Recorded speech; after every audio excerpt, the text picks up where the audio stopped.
بسم اللہ الرحمن الرحیم۔ السلام علیکم ورحمۃ اللہ وبرکاتہ۔ الحمدللہ رب العالمین والعاقبۃ للمتقین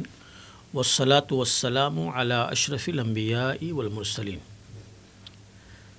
قال اللہ تعالی فی کلامہ المجید والفرقان الحمید، فاعوذ باللہ من الشیطان الرجیم۔ الطلاق مرتان فامساکم بمعروف او تسریح باحسان۔ الطلاق مرتان فامساکم بمعروف او تسریح باحسان۔ ناظرین گرامی قدر، حقوق و معاملات سیریز میں آپ کا استقبال ہے۔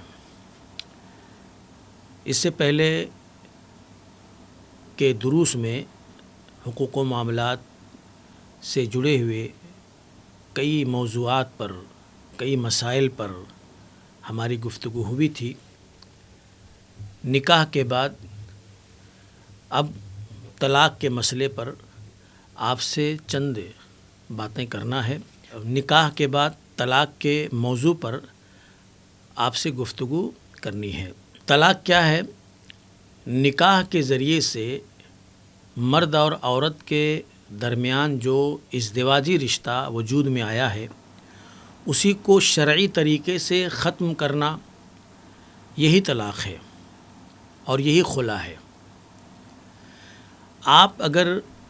اسلامی شریعت کا مطالعہ کریں گے یا اسلامی تعلیمات پر آپ کی نظر ہوگی تو آپ کو یہ پتہ ہوگا کہ اسلام نے حتی الامکان یہ کوشش کی ہے کہ میاں بیوی کا رشتہ باقی رہے، اس کے اندر خلوص، محبت، الفت، وفاداری پائی جائے اور یہ رشتہ دڑاڑ کا شکار نہ ہو، فساد کا شکار نہ ہو اور طلاق کی نوبت نہ آئے۔ اس بات کی کوشش اور جد و جہد اسلام کرتا ہے، ایسی تعلیمات، ایسی ہدایات دیتا ہے جس پر عمل کرنے سے نکاح کے رشتے پر کبھی کوئی چوٹ نہیں پڑ سکتی ہے، کبھی کوئی ضرب نہیں پڑ سکتی ہے، اور وہ بہت ہی کامیاب و کامران رشتہ ہوگا اور بہت زیادہ اس کے اندر خیر و برکت ہوگی اگر اسلامی تعلیمات کا میاں بیوی خیال کریں۔ آپ دیکھیں گے کہ نکاح کے بعد جو رشتہ وجود میں آتا ہے، اس کے ساتھ ساتھ میاں بیوی کے اوپر کچھ حقوق بھی عائد کیے جاتے ہیں۔ شوہر کو ان کے حقوق بتلائے گئے ہیں، بیوی کو ان کے حقوق بتلائے گئے ہیں، اور دونوں کو اس بات کا پابند کیا گیا ہے کہ آپ اپنے تئیں حقوق کو ادا کریں۔ شوہر ہے تو بیوی کے تئیں جو ذمہ داریاں ہیں وہ ادا کرے، بیوی ہے تو شوہر کے تئیں اس کی جو ذمہ داریاں ہیں وہ ادا کرے، اس کے اندر کوتاہی نہیں ہونی چاہیے۔ اور جب کوتاہی ہوتی ہے، جب اس کے اندر خلل واقع ہوتا ہے، جب کوئی ایک حقوق کے ادا کرنے میں سستی کرتا ہے یا خلاف ورزی کرتا ہے، تب اس رشتے کے اندر خرابی آنی شروع ہو جاتی ہے۔ تو اسلام اس سے روکتا ہے، کہتا ہے کہ تم میں بہتر وہ ہے جو اپنی بیوی کے لیے بہتر ہے۔ مردوں کو اس طرح سے کہہ کر کے رشتے کو نبھانے کا ایک ذہن دیا، ایک سوچ دیا۔ عورتوں سے کہا کہ تمہارے لیے تمہارا شوہر جنت ہے اور جہنم بھی ہے، یعنی شوہر کی فرما برداری، اس کی اطاعت اور اس کو راضی رکھنا شرع کے دائرے میں رہ کر کے تمہاری ذمہ داری ہے۔ اگر اس کی خلاف ورزی آپ کریں گے تو تمام نیکیوں اور تمام عبادتوں کے باوجود بھی صرف شوہر کی ناراضگی اور شوہر کے ساتھ آپ کا معاملہ اگر خراب رہا تو یہ تمہارے لیے جہنم کا سبب بن سکتا ہے، اور شوہر تمہارے لیے جنت بھی ہے۔ تو اس طرح سے کہہ کر کے اور ایسی نصیحتیں کر کے دراصل اس رشتے کو ایک حصار مہیا کیا ہے، ایک حفاظت گاہ اس رشتے کے لیے دیا ہے، تاکہ اس رشتے کے اندر فساد نہ آئے، بگاڑ نہ آئے۔ مردوں کو کہا کہ مردوں کو اس طرح سے نصیحت کی کہ عورتیں یہ بائیں پسلی سے پیدا کی گئی ہیں، ہوا یہ بائیں پسلی سے پیدا کی گئی تھی، اور بائیں پسلی جو ہوتی ہے وہ ٹیڑھی ہوتی ہے۔ تم اگر ان کو سیدھا کرنے جاؤ گے کہ میں مکمل طریقے سے سیدھا کر دوں تو تم اس کو توڑ دو گے، اور توڑنا یہی طلاق دینا ہے۔ تو اس طرح سے آپ اگر غور کریں گے تو اسلام نے رشتے کو بچانے کی، اسے سنبھالنے کی اور اس کے حفاظت کی تعلیم دی ہے۔ طلاق اسلام کے اندر ہے، لیکن طلاق آخری مرحلے میں ہے، طلاق آخری پوائنٹ پر ہے، جب ایک دم رشتہ آگے بڑھنے کے قابل نہ ہو، حالات اتنے خراب ہو جائیں، معاملات اتنے خراب ہو جائیں، مسائل اتنے زیادہ میاں بیوی کے درمیان پیدا ہو جائیں کہ اب ان کا ایک ساتھ رہنا ممکن نہ ہو، جھگڑے ہو رہے ہیں، لڑائیاں ہو رہی ہیں۔ یعنی اللہ تعالیٰ نے تو یہ کہا تھا کہ سکون ایک دوسرے کے لیے سکون ہے، ایک دوسرے کے لیے اللہ تعالیٰ نے سکون کا ذریعہ بنایا، تو وہ سکون اگر حاصل نہ ہو، وہ اطمینان اگر ازدواجی زندگی کے اندر نہ ہو، اور ان کا ایک دوسرے کے ساتھ رہنا تکلیف دہ ہو جائے، ظاہر سی بات ہے شوہر کا رویہ اس کے لیے گناہ کا ذریعہ بنے گا، بیوی کا رویہ اس کے لیے گناہ کا ذریعہ بنے گا، تو وہ رشتہ ایک طرح سے بوجھ بن جاتا ہے، ایک طرح سے گناہ بن جاتا ہے۔ تو پھر ایسی سچویشن اگر ہے، ایسی صورتحال اگر ہے، تو پھر اسلام یہ کہتا ہے کہ پھر طلاق کے ذریعے سے، خلا کے ذریعے سے علیحدہ ہو جاؤ، اپنی زندگی کو جہنم مت بناؤ۔ یا تم ایک بار رشتے میں بندھ گئے، منسلک ہو گئے، تو اس کا مطلب یہ نہیں کہ اب تم کو چاہے جیسے جھیلنا ہے، اس کو گھٹ گھٹ کے مرنا ہے، اس رشتے کے لیے تم کو تکلیف پر تکلیف برداشت کرنی ہے، اس کو ایک بوجھ کی طرح اٹھا کر کے آپ کو چلنا ہے۔ یہ اسلام ایسا نہیں ہے۔ اسلام تو خیر کا دین ہے، بھلائی کا دین ہے، اسلام نعمت ہے، اور یہ بندوں کے لیے تنگی کا ذریعہ نہیں ہے۔ اور اس کے اندر بہت بڑی حکمت ہے، کیونکہ ایسا بارہا ہوا ہے کہ ایک مرد اور عورت کے درمیان طلاق ہوتا ہے، خلا ہوتی ہے، پھر ان کا نکاح کہیں اور ہوتا ہے، اور پھر وہ کامیاب ہوتا ہے، وہ رشتہ کامیاب ہوتا ہے۔ بہتری مثالیں ایسی آپ کو مل جائیں گی کہ ایک جگہ سے طلاق ہوا، خلا ہوا، پھر بعد میں ان کا نکاح ہوا، بعد میں ان کی شادی ہوئی، تو وہ بہت کامیاب گزر رہا ہے، بہت کامیاب رشتہ ہوا وہ۔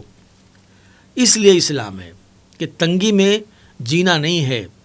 مشقتوں اور تکلیفوں کو اپنے اوپر بار نہیں کرنا ہے۔ رشتہ جب بار ہو جائے، رشتہ جب بوجھل ہو جائے، رشتہ جب قابل نباہ نہ رہ جائے، تو پھر طلاق اور خلا کے ذریعے سے اپنے آپ کو الگ کر لو، اور دیکھو کہ کس طرح سے اسلام یہ نہیں کہتا کہ بس پہلی جو تمہارے درمیان ناچاقی ہوئی ہے، پہلا جو تمہارے درمیان اختلاف ہوا ہے، بس فوری طور پر تم طلاق دے دو، خلا لے لو۔ اسلام یہ نہیں کہتا، اس کے سراسر خلاف ہے۔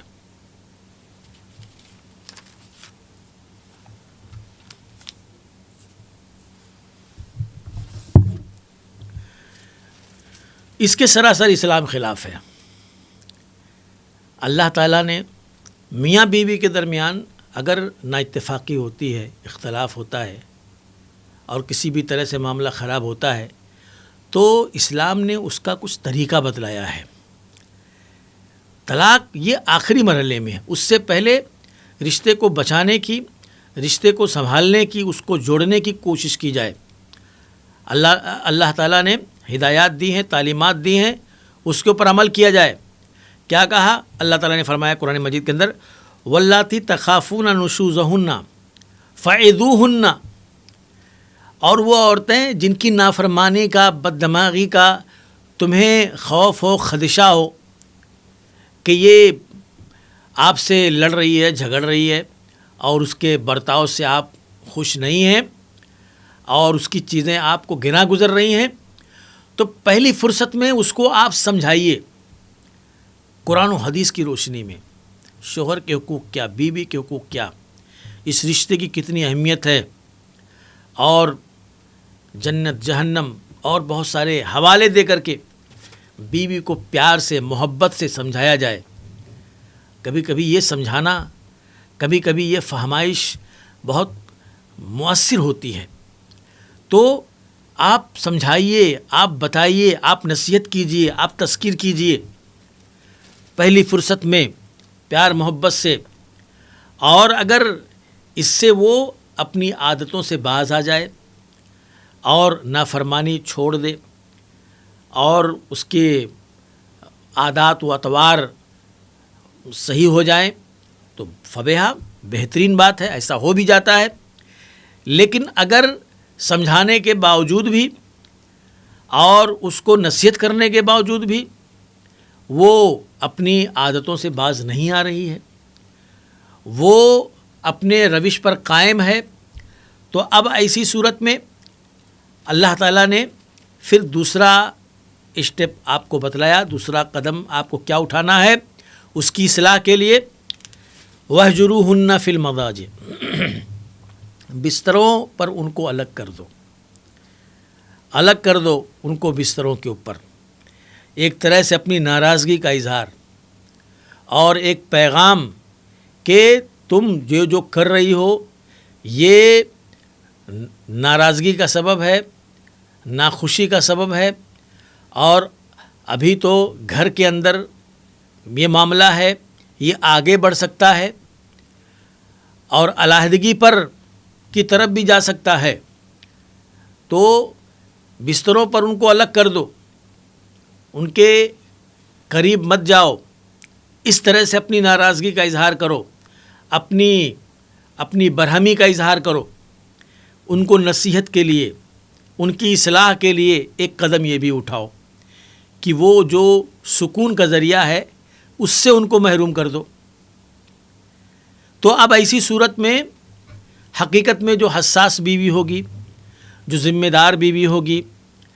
جو حقیقت میں شوہر کے وقار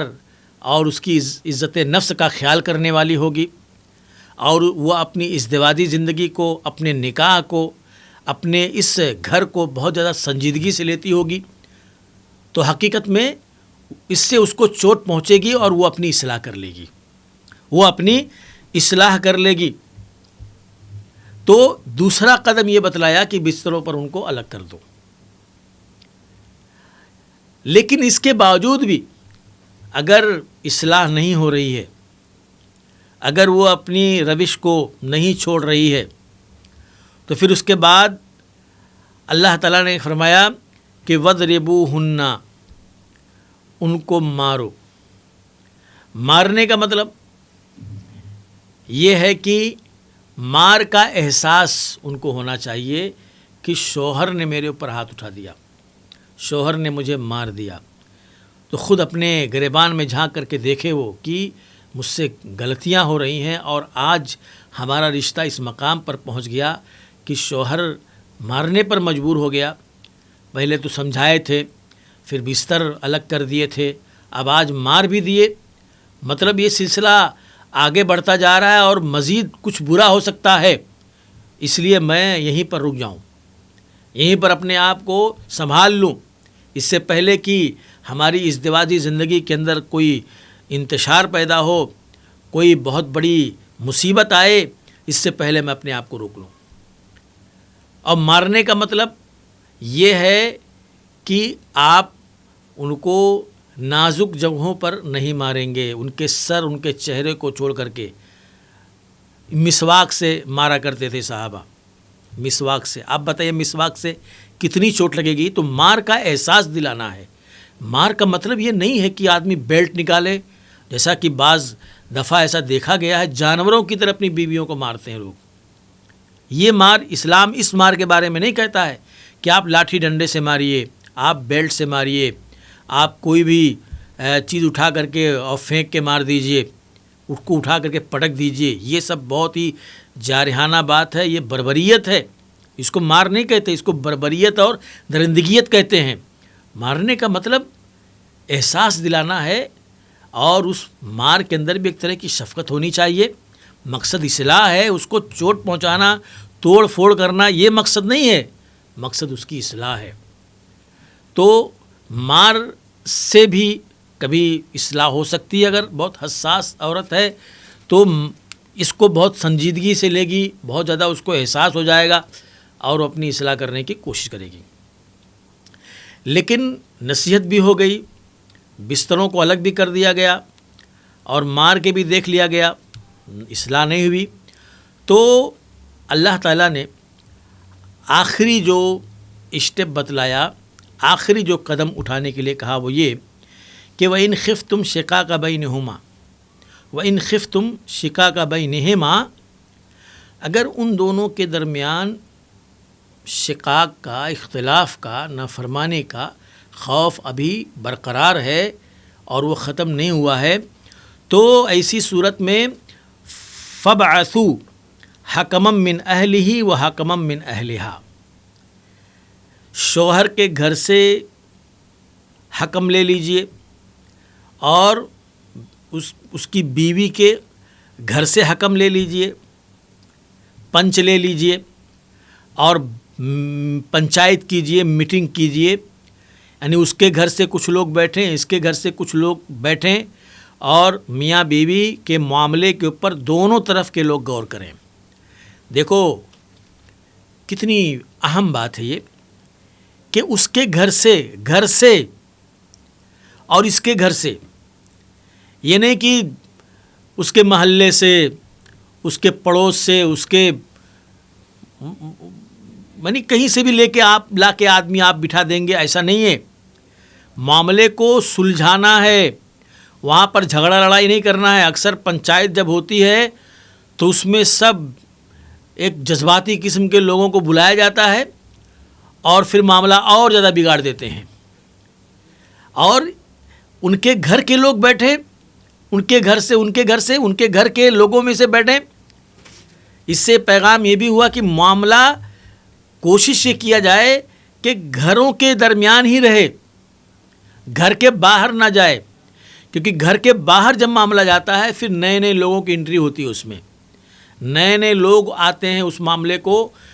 سلجھانے کے لیے۔ بات جب آگے بڑھ جائے گی، بہت سارے لوگوں کو معلوم ہو جائے گا تو رشتہ اور خراب ہوتا چلا جائے گا، پھر اس کے اندر سدھار نہیں آئے گا۔